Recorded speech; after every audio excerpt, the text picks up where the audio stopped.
guys, வர்க்காலால second டேல பாத்தீங்கன்னா வர்க்காலாவோட main பீச்ல இருக்கோங்க.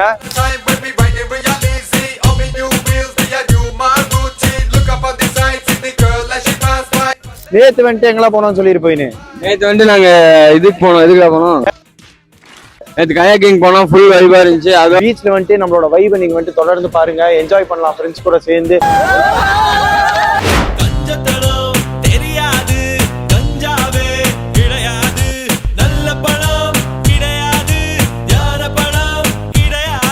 ஜோனியஸ் வந்து பாத்தீங்கன்னா ஃபர்ஸ்ட் டைம் வர்க்காலா வந்துட்டு வந்திருக்காங்க. ஜான் சொல்ற எப்படி இருந்துச்சு first Varkala first time experience? First time experience Goa போயிருக்கேன். நானு கோவால இருந்து இங்க பார்த்தா மினி கோவா. நாங்க மினி கோவாலாம் இல்ல, இங்க வர்க்காலா ரொம்ப சின்னது, ஆனா கோவா ரொம்ப பெருசு. நாங்க வந்துட்டு பாத்தீங்கன்னா ஒரு பட்ஜெட் பிளானா கைஸ் வந்தோம். சோ வேற எந்த ஒரு எக்ஸ்ட்ரா ஆக்டிவிட்டீஸ்மே போல. This is the first time for me in Varkala. I'm enjoying these days. DJ bro கூட வந்தாலே ஒரு சம வைப். அவ்வளவுதான். இந்த